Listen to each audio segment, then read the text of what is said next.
Judul: Kuntilanak Penunggu Jembatan Tua. Assalamualaikum warahmatullahi wabarakatuh. Om Swastiastu. Namo Buddhaya. Rahayu. Sebelum kita lanjut kisah ini, sekali lagi kami mengingatkan bahwa kami tidak memaksa kalian untuk percaya dengan kisah ini. Tapi kami akan lebih senang jika kalian berpendapat tentang hikmah di balik kisah ini dengan menulis di kolom komentar, agar kita semua dapat saling belajar untuk lebih baik lagi. Jangan lupa juga untuk dukung terus channel kami dengan klik like dan subscribe. Selamat mendengarkan.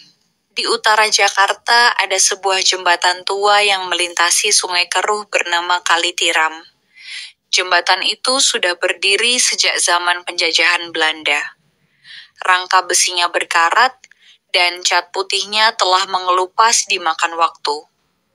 Meski begitu, jembatan itu masih kokoh dan justru menjadi tempat favorit para pemuda untuk nongkrong, bermain gitar, bahkan pacaran diam-diam di malam hari.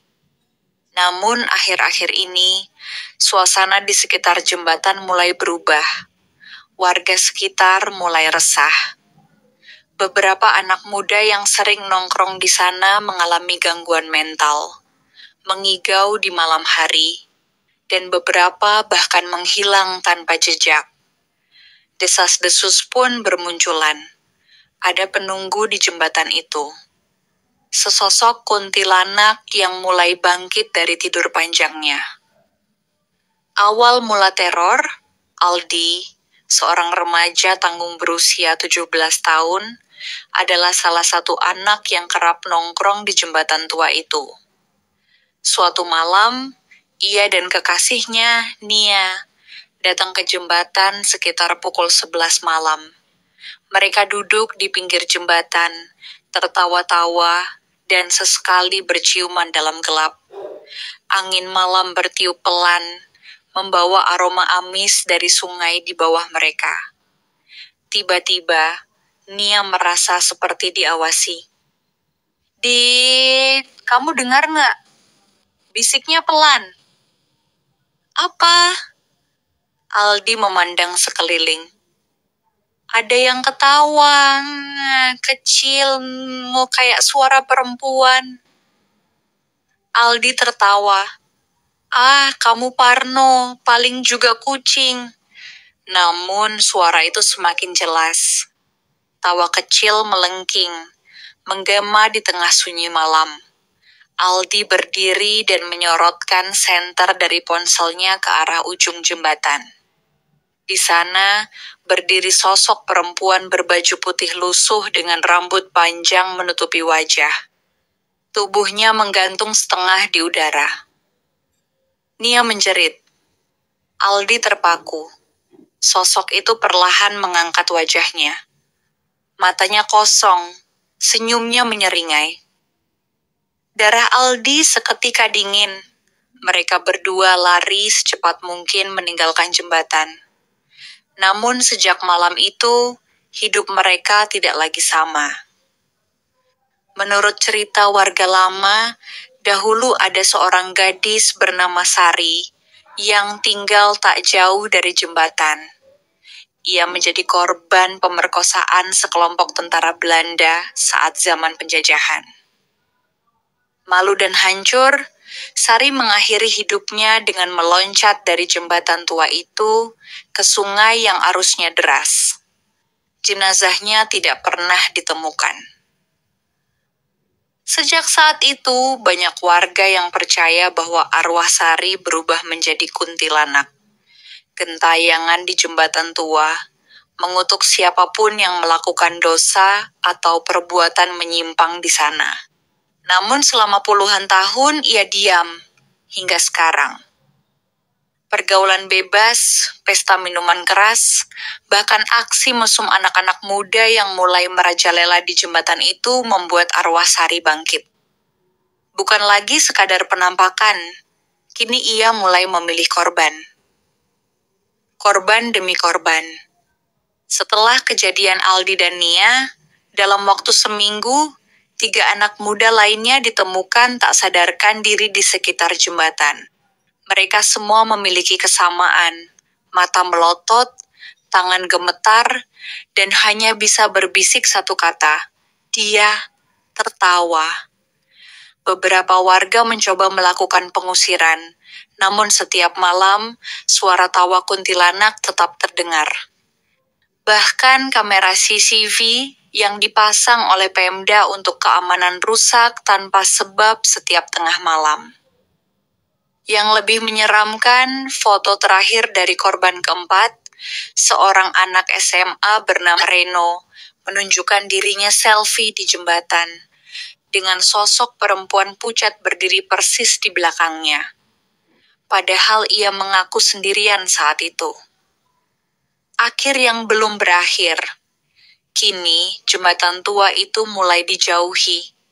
Bahkan siang hari pun orang-orang enggan melintasinya. Tapi masih saja ada yang nekat datang, terutama mereka yang tidak percaya pada cerita kuntilanak jembatan tua. Beberapa di antaranya tidak pernah pulang. Mereka yang selamat mengatakan satu hal yang sama. Kalau kau dengar suara tawa perempuan, jangan menoleh ke belakang. Kalau kau melanggar, dia akan ikut pulang bersamamu. Sampai hari ini, tawa itu masih terdengar, terutama setelah tengah malam, di jembatan tua yang hanya tinggal menjadi saksi dan tempat kematian berikutnya.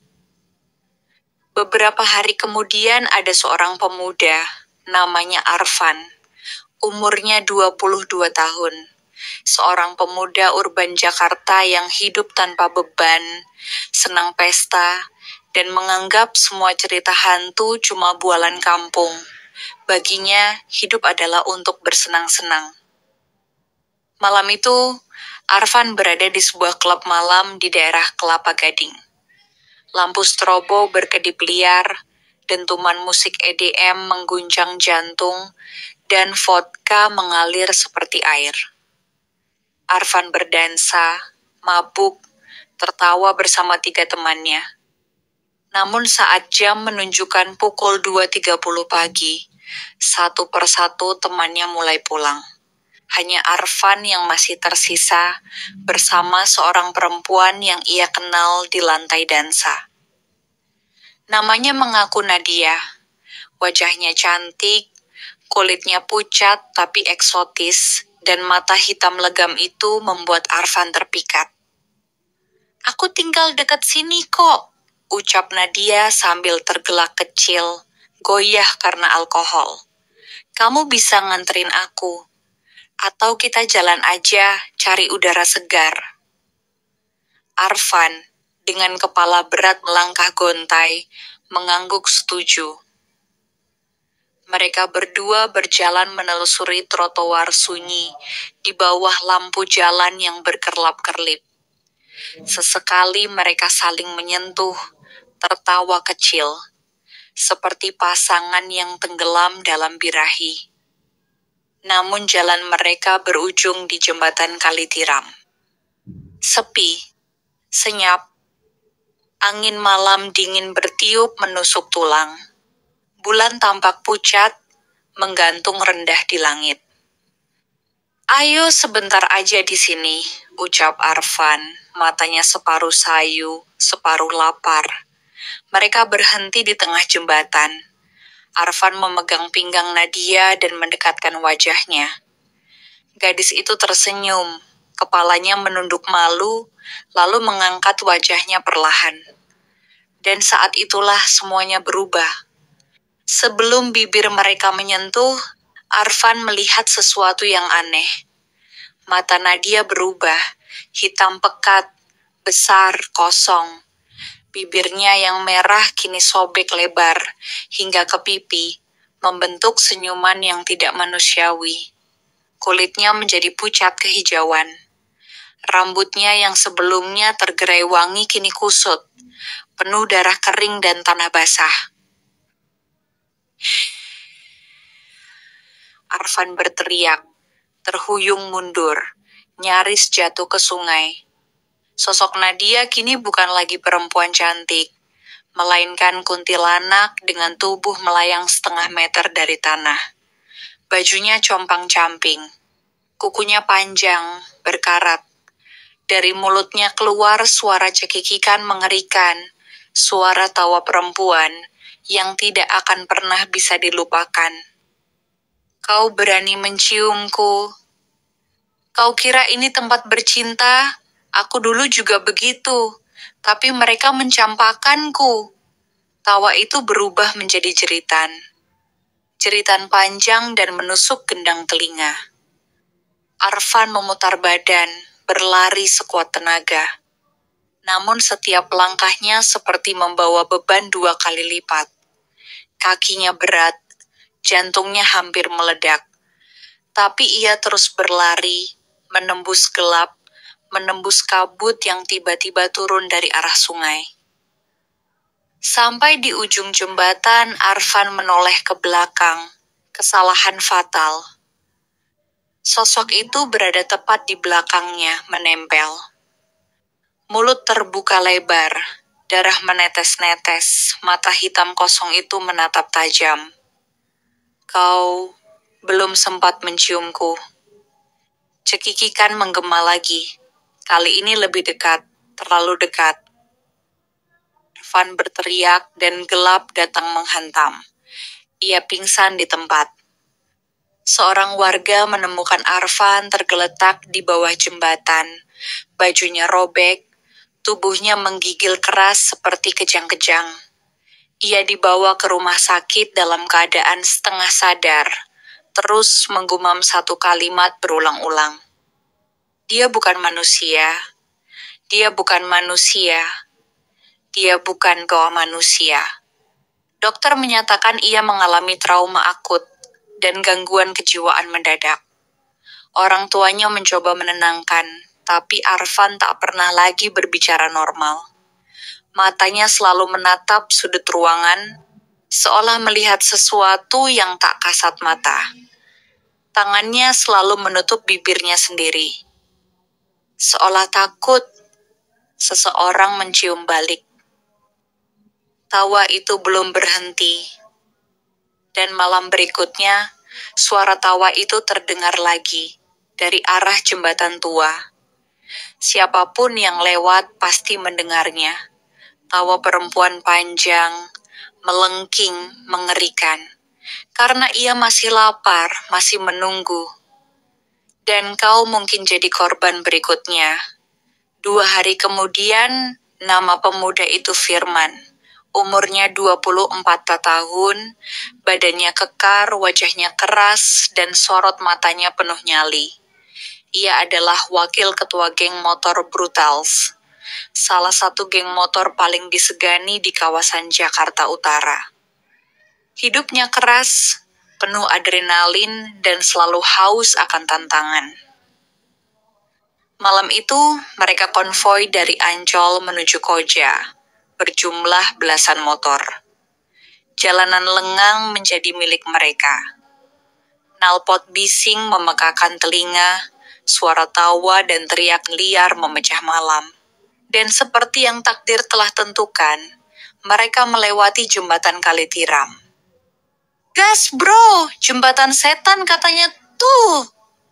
Teriak salah satu anggota sambil tertawa, lalu memutar-mutar motornya di tengah jembatan, membiarkan asap knalpot mengambang. Namun tiba-tiba, motor Firman berbet, lalu mati total. Brak, brak, brak, ngeeng, plong. Anjing, umpatnya, memutar kunci berulang kali. Mesin hanya menggeram lemah. Anggotanya yang lain berhenti, tapi Firman melambaikan tangan. Lanjut aja, gue nyusul. Suaranya tegas, tak bisa dibantah. Tanpa banyak bicara, mereka tancap gas meninggalkan Firman sendirian di jembatan yang mulai sunyi. Angin malam bertiup dingin. Udara mendadak pengap. Firman membungkuk, memeriksa rantai dan busi dengan cahaya ponsel. Matanya fokus, peluh menetes dari pelipisnya. Namun dari ujung jembatan, terdengar suara langkah kaki perempuan mendekat. Pelan tapi pasti. Tok, tok, tok. Ketika ia menoleh, seorang wanita muda berdiri tak jauh darinya. Cantik, sangat cantik. Wajahnya putih bersih, mata lentik, bibir merah merekah. Rambutnya hitam panjang tergerai, dan tubuhnya sempurna. Mengenakan gaun merah yang membalut lekuk tubuhnya dengan anggun. "Motor kamu mogok ya?" ucapnya dengan suara lembut tapi menggoda. Firman mengerjap, nyaris lupa bernapas. Iya nih, akinya soak kayaknya," jawabnya.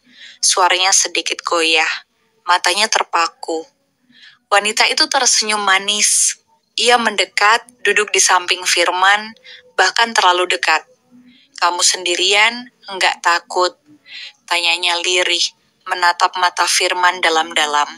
Firman menahan senyum. "Gue enggak pernah takut," ucapnya mantap.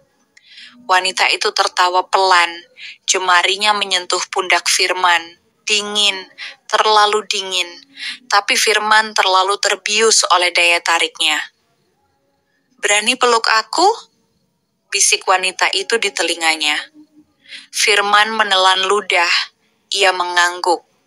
Perlahan, ia membuka lengannya dan mendekat. Tubuh wanita itu masuk ke pelukannya, dan ia mencium aroma aneh. Bukan parfum, tapi bau anyir.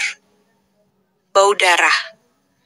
Dan tepat saat pelukan itu menguat, sesuatu yang tak manusiawi terjadi. Tangan wanita itu mencengkram punggung Firman kuat, sangat kuat. Suaranya berubah menjadi erangan panjang yang melengking. Bukan tawa, tapi jeritan dari neraka. Firman membuka matanya.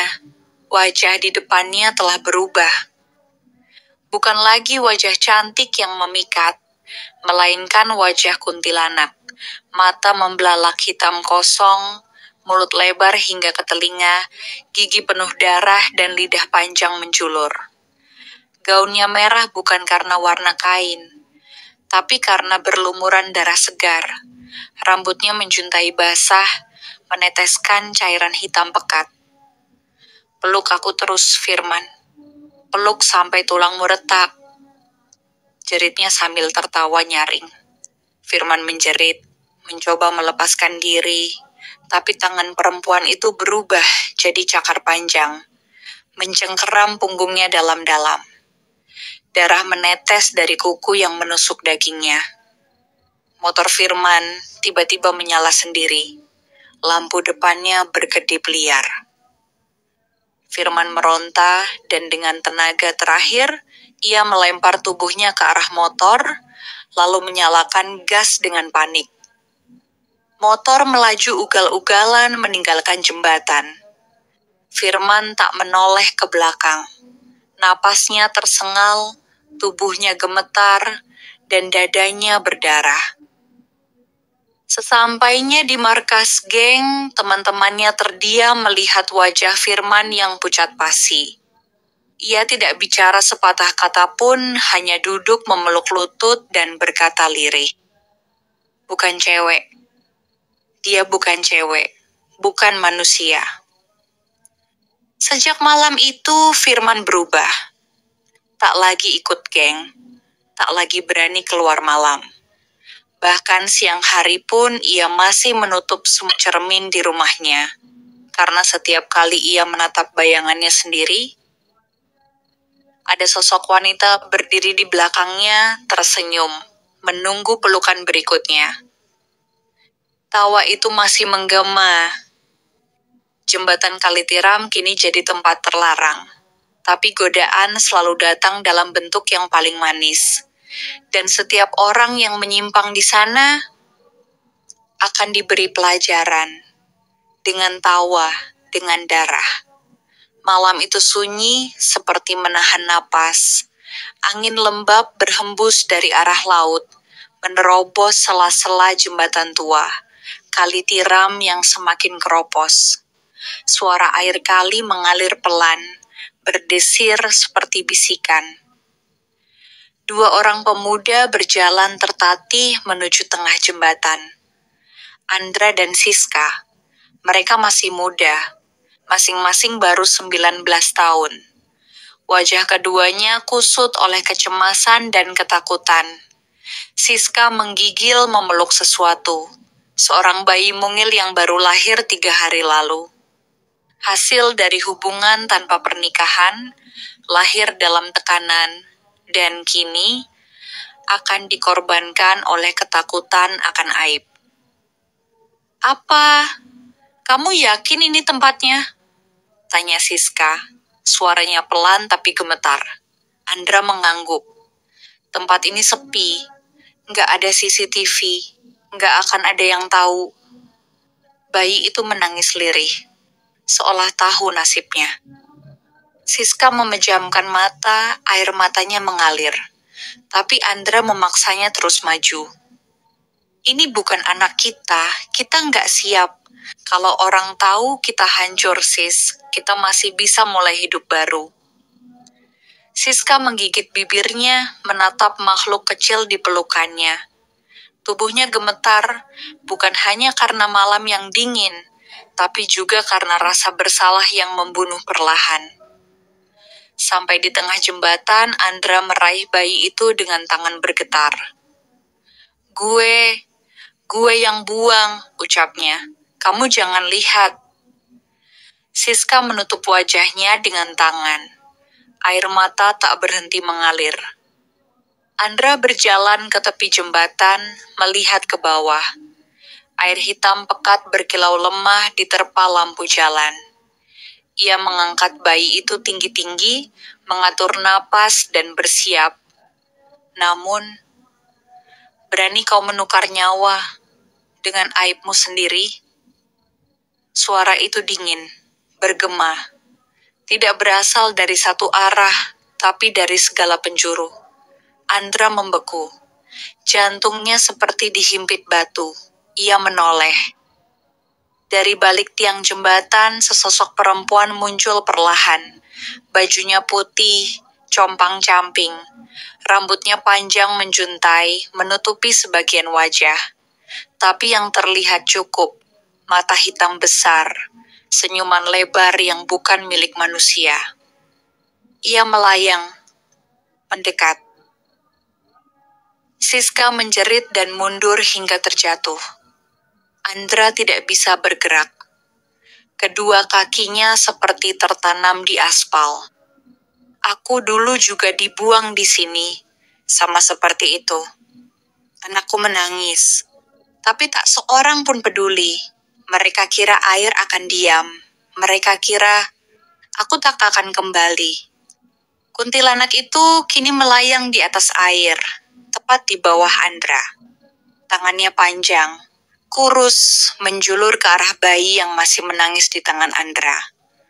"Berikan padaku, biarkan dia hidup bersama anak-anakku yang lain di bawah sana." Tangisan bayi berubah menjadi jeritan keras.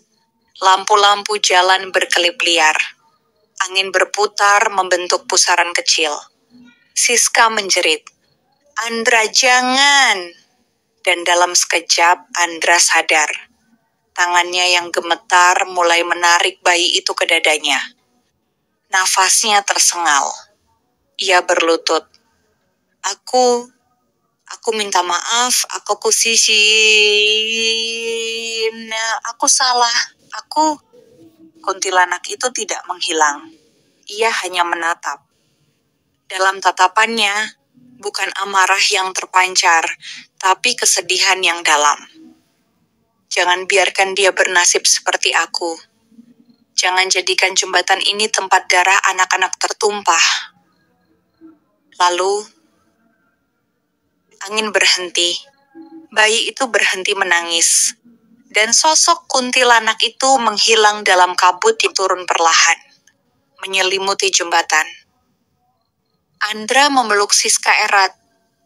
Mereka menangis berdua, bukan hanya karena teror yang baru mereka alami, tapi karena mereka diselamatkan dari dosa yang tak termaafkan.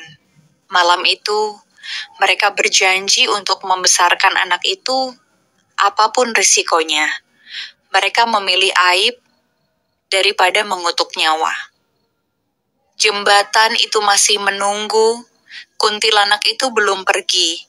Ia masih ada, tapi tidak untuk semua orang. Hanya untuk mereka yang berniat membuang, melupakan, dan menodai tempat suci kehidupan. Ia menunggu, ia menjaga, dengan darah, dengan tawa, dengan tangis. Malam itu, langit Jakarta menghitam. Belum turun, tapi udara terasa lembab dan berat, seperti ada sesuatu yang menggantung di atas kepala kota. Jalanan sekitar jembatan Kali Tiram terlihat lebih sunyi dari biasanya. Bahkan kendaraan yang melintas pun seperti mempercepat lajunya ketika melewati jembatan tersebut. Seorang pria parubaya mengendarai mobil sedan hitam dengan kaca gelap. Namanya Suyatmo, berusia 48 tahun. Sosok berwibawa, berpakaian rapi, dan baru saja meninggalkan sebuah pesta reuni angkatan kampusnya. Wajahnya datar. Sepanjang perjalanan, ia beberapa kali menatap kaca spion, seolah ada sesuatu yang mengikutinya dari belakang. Hanya saja, ia berpikir itu hanya bayang-bayang masa lalu. Tapi malam ini, masa lalu menjadi nyata. Bayangan yang tak mau hilang ketika mobilnya mulai menyeberang jembatan Kali Tiram. Radio mobil menyala sendiri, mengeluarkan suara desahan pelan. Bukan lagu, bukan suara penyiar. Tapi isakan, tangisan lirih, suara perempuan. Suyatmo mematikan radio dengan cepat, wajahnya menegang, jantungnya mulai berdetak lebih cepat. Ia menatap ke kaca spion, dan matanya membelalak. Ada seorang wanita duduk di jok belakang. Rambut panjang basah menutupi wajahnya. Gaun putih kotor menempel ketat pada tubuhnya. Wajahnya tertunduk. Tapi Suyatmo tahu betul siapa dia. Suyatmo menginjak rem mendadak. Mobil berhenti di tengah jembatan. Napasnya tercekat. Tidak mungkin, kamu sudah mati. 20 tahun lalu, 2 dekade silam, Suyatmo hanyalah mahasiswa miskin dengan cita-cita tinggi. Ia mencintai seorang gadis sederhana bernama Raras. Gadis desa yang manis dan lembut. Tapi setelah mendapat beasiswa dan naik kelas sosial, ia mulai malu dengan Raras. Saat hamil dan menuntut pertanggungjawaban, Suyatmo mengajaknya ke jembatan ini. Ia pura-pura meminta maaf, memeluknya, lalu mendorong tubuh Raras ke sungai di bawah jembatan itu. Tubuh Raras terbentur tiang beton, tenggelam bersama anak yang dikandungnya. Ia mencuci tangan, menyimpan rahasia itu rapat, menikah dengan wanita lain, beranak pinak, sukses, bahagia. Tapi arwah Raras tidak pernah tidur. Hukuman telah tiba. Kini suara Raras memenuhi mobilnya. Kamu bilang aku cinta malammu, tapi aku adalah malam yang akan menutup hidupmu, Mas. Tiba-tiba mobil terkunci dari dalam. Pintu-pintunya macet. Lampu dashboard berkedip liar. Asap keluar dari ventilasi AC. Suyatmo panik, menekan klakson berulang kali. Tapi suara klakson berubah menjadi jeritan panjang perempuan. Kaca spion retak. Lalu kepala Raras terangkat perlahan.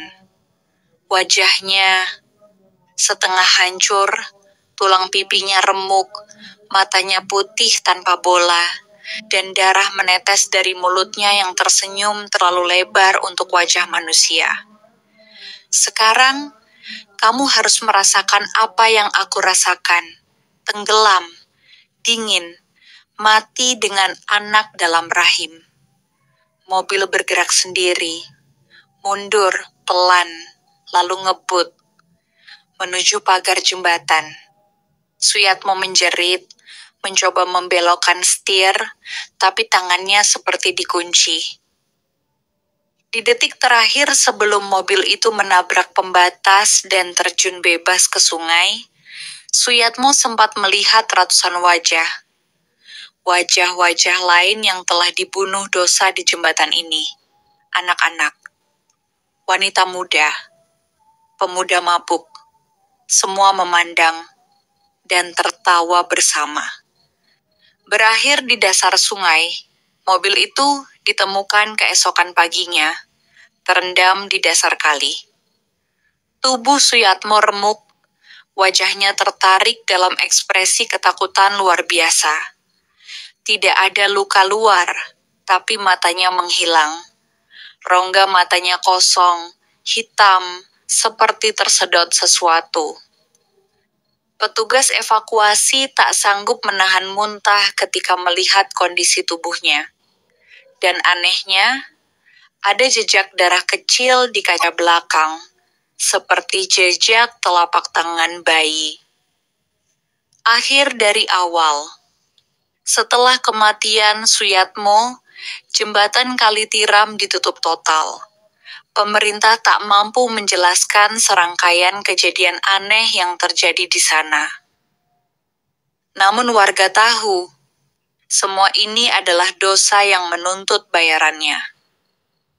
Raras adalah simbol dari semua perempuan yang dicampakan, semua anak yang dibunuh sebelum bernapas, dan semua kebejatan yang disembunyikan dalam gelap. Ia adalah penjaga, ia adalah hakim, ia adalah kutukan. Dan meski jembatan itu kini kosong, jika kamu berdiri cukup lama di tengah malam dan menajamkan telinga, kau masih bisa mendengar suara tangis bayi dan tawa wanita yang tak akan pernah mati. Tamat, kuntilanak penunggu jembatan tua. Tapi siapa tahu, dendam seperti ini tak pernah benar-benar tamat. Untuk kalian yang mendengarkan kisah ini sampai akhir, tulis di kolom komentar pendapatmu mengenai hikmah kisah ini. Jangan lupa untuk dukung terus channel ini dengan klik like and subscribe.